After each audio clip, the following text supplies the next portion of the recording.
आज हम पढ़ेंगे 13वां पाठ प्राणाचार्य दादा वैद्य।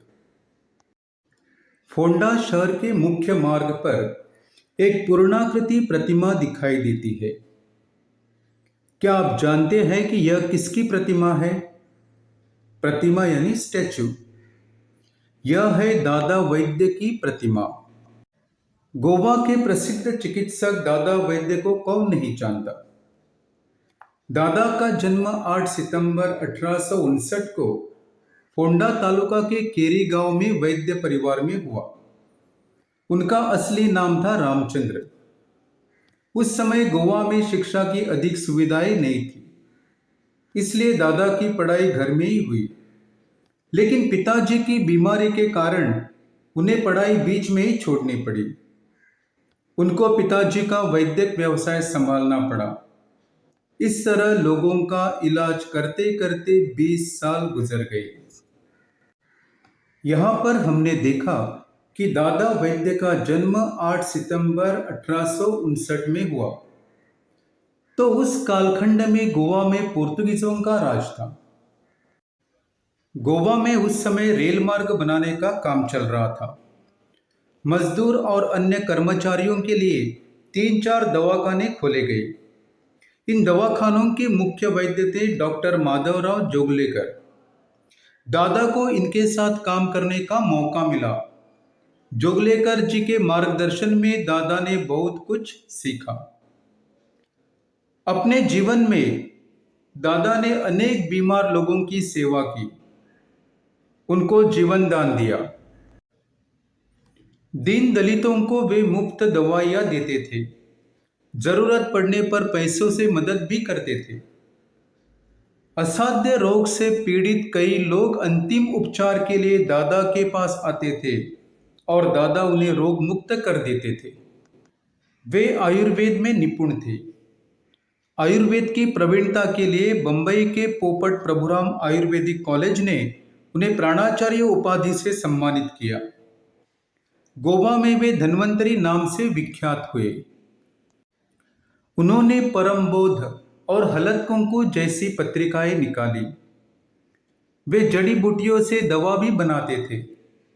उन्होंने हिंदू फार्मेसी की स्थापना की। गोवा में आयुर्वेदिक औषधियों का यही पहला औषधालय था। शिक्षा के क्षेत्र में भी उन्होंने बड़ा कार्य किया। फोंडा के अल्मेदा स्कूल की स्थापना दादा ने ही की थी। इस कार्य में उन्हें अनेक लोगों का सहयोग प्राप्त हुआ। दादा के मन में अपने राष्ट्र के प्रति बड़ा प्रेम था। वे सबके साथ एक सा व्यवहार करते थे। दादा ने अपना बहुत सा धन लोगों की सेवा में लगाया और 6 मार्च 1947 को गोवा के इस महान सपूत का निधन हुआ। शब्दार्थ देखेंगे। पूर्णाकृति, पूर्ण आकृति के साथ। चिकित्सक, चिकित्सा करने वाला। वैद्य, इलाज, उपाय। मार्गदर्शन, मार्ग दिखाना, राह दिखाना। प्रतिमा, मूर्ति, पुतला। सुविधा, अच्छी व्यवस्था। मौका, अवसर। असाध्य, असंभव, साध्य होने के लिए कठिन। सहयोग, सहायता। विख्यात, मशहूर, प्रसिद्ध। टिप्पणी।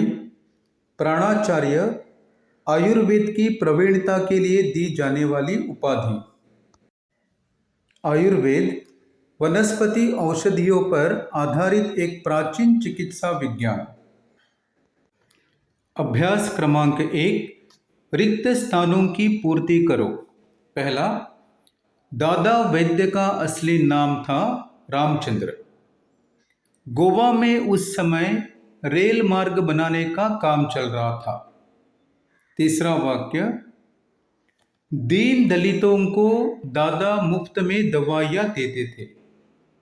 चौथा, गोवा में दादा धन्वंतरी नाम से विख्यात हुए। पांचवा वाक्य, दादा ने फोंडा के अल्मेदा स्कूल की स्थापना की।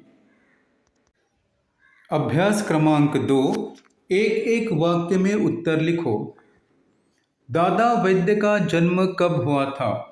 उत्तर, दादा वैद्य का जन्म 8 सितंबर 1859 में हुआ था। दूसरा सवाल, दादा को अपनी पढ़ाई बीच में ही क्यों छोड़नी पड़ी? अपने पिताजी की बीमारी के कारण दादा को पढ़ाई बीच में ही छोड़नी पड़ी और अपने पिताजी का वैद्यक व्यवसाय संभालना पड़ा। दादा वैद्य के मार्गदर्शक कौन थे? उत्तर, दादा वैद्य के मार्गदर्शक डॉक्टर माधवराव जोगलेकर थे। चौथा सवाल, दादा गोवा में किस नाम से विख्यात हुए? उत्तर, दादा गोवा में धन्वंतरी नाम से विख्यात हुए। अभ्यास क्रमांक 3, 4 वाक्यों में उत्तर लिखो। पहला सवाल है, दादा ने किस प्रकार लोगों की सेवा की? उत्तर है, असाध्य रोग से पीड़ित कई लोग अंतिम उपचार के लिए दादा के पास आते थे और दादा उन्हें रोग मुक्त कर देते थे। दीन दलितों को वे मुफ्त दवाइयाँ देते थे, जरूरत पड़ने पर पैसों से मदद भी करते थे।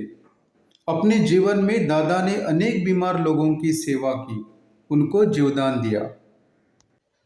दूसरा सवाल, दादा को प्राणाचार्य उपाधि से क्यों सम्मानित किया गया?